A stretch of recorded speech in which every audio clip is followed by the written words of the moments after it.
This call is from a federal prison. You will not be charged for this call. This call is from Robert Rosso. This call will be recorded and subject to monitoring at any time. To accept this call, press 5. To block this call, you may begin speaking now. So I'm going to go ahead and we're going to do this as part 2. And I'm going to talk about my cellie, who I live with. He's a 64-year-old bank robber. His first name's Jeff. I say bank robber. He's a career bank robber. He's back on a new sentence. Possibility of him getting out. When he gets out, he'll be 74 years old. He does have prostate cancer. I think it's spread. Right now, the cancer's in remission. He's also a level 4 or care level 4 psychiatric patient. That means that he needs psychiatric care. So the levels go from 1 being the best or not need of any kind of care. So I'm a care level 1 psych. Debatable, but whatever. And my cellie's a care level 4. Not many people want to live with him. He is paranoid, schizophrenic. The guy's there. He can have normal conversation, but for sure, he definitely goes out in left field. And some people are worried about living with him because he's been known in the past when he was in here before for attacking the cellmates, whatever. I've got bug repellent on me. Don't know if you know what that means. Bug meaning psych bitch. It doesn't bother me. As a matter of fact, I wouldn't want it any other way. I want the guy to be comfortable, and I work with him, meaning I talk to him when he's having his spells, and it actually kind of makes me feel good, to be honest. Very, very interesting guy, born in Kentucky, raised, this is a person, 9 brothers and sisters, raised in poverty-stricken conditions, in the hollers, up in the hills, never knew anything but hills his whole life. And I bring him up because he has done 28 years in the past, 28 years straight he did. And during that time, he was in Springfield. Springfield has a psych ward, if you will. And he spent 5 years in an isolation cell. Now, I've spent years, if you want to total up the amount of time I've done in special housing unit or the whole or SAG, whatever, I got about 5 years, I guess.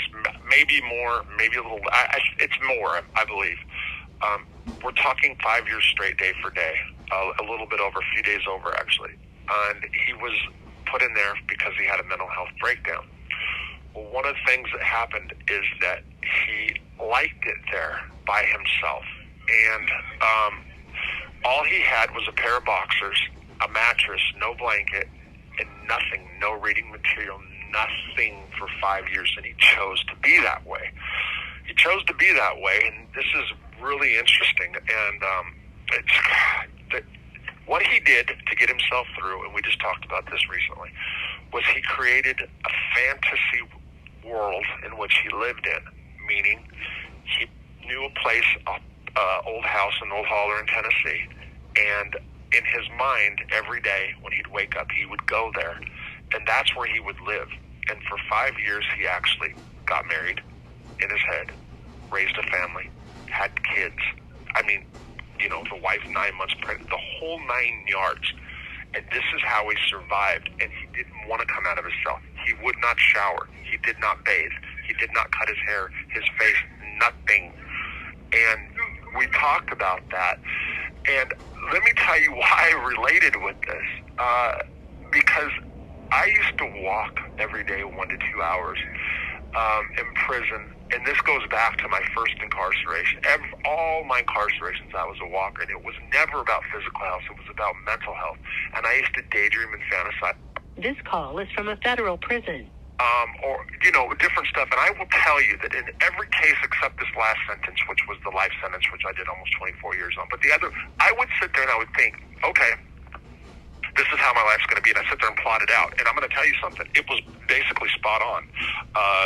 For example, my time in Chino, the months I did there, I used to walk the track and think about my next drug deal and what I was going to do, where I was going to buy.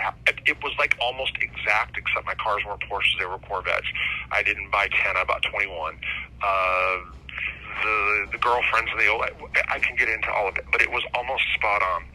I will say that when I was in my other incarceration, the life sentence in which I violated and I'm here for now, there was times when I created Convict Inc, the website, when I would walk around and I would go sit there and fantasize about, articles of incorporation, and then I'd have my family go and get them, and or whatever, the next article I was going to put up on a website, so stuff like that. So I lived in my head that way, and that was a way of dealing with the circumstances. I think it was also a control issue.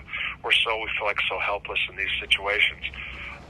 And I just thought I would bring that up. It does have something to do with living here on the cancer floor. A lot of these guys here are dying, and a lot of them live in the past in their head. It's one of the things a lot of us prisoners do. And a lot of them have come to terms with the fact that they are not going to make it out of here. And on that note, I have to do this, and I will do another part. I have to do this because I feel like it'd be amiss if I didn't. William Albertson, 7/30/1961, born. Died 4/8/2024, prison hospital, cancer. James Edwards, January 1st, 1949, died April 15th, 2024, cancer. John Ludwig, born December 11th, 1945, died April 21st, 2024, cancer. Marklin Manuel, born 8/5/1962, died April 23rd, 2024, also on the same day. Luis Martinez died, born April 26, 1987. 1987, I say again. Prison hospital, died. James Pickett, March, born May 9th, 1957, died May 9th, 2024. I just realized that. Fernando Bustillos.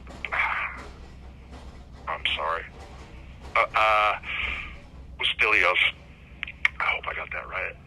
Yeah, born September 13th, 1944, died May 12th, 2024.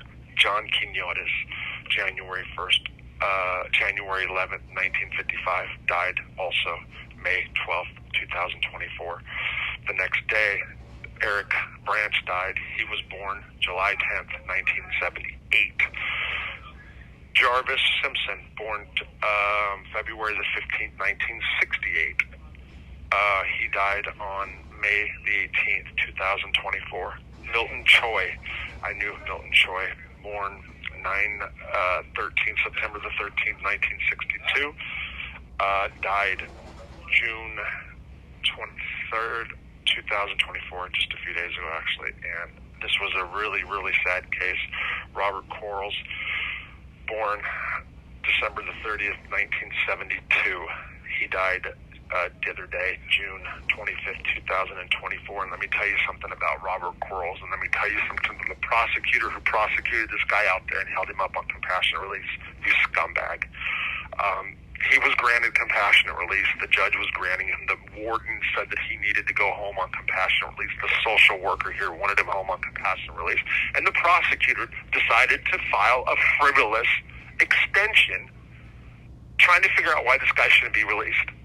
Well, he was ultimately released. That was like it was like a month. The month the prosecutor weighed on that before he filed the brief that ultimately everybody knew he was going to go home on because the warden wanted him home, the social worker home. His parents were in the air 2 hours away from here, and he died. So the prosecutor is actually there's some people, I know something's going on, and people that are really upset about this because it was a frivolous motion that this prosecutor filed. It was completely absurd. And the fact that this guy was that sick and he couldn't die home with his family. Now, let me tell you this also. Everything I just said, I don't know these guys' cases. And there's a chance that some of these were pedophiles, okay? If that's the case, I hope they're rotting hell. The other ones, I hope that they came to peace with their maker. God have mercy on their soul. And I have said a prayer for them. There's a memorial service. This call is from a federal prison. Don't think I will be attending. I'd be lying if I said I would. But again, I think it'd be amiss if I didn't. Just to mention that this is part of life living on a cancer ward. Part 3 coming up.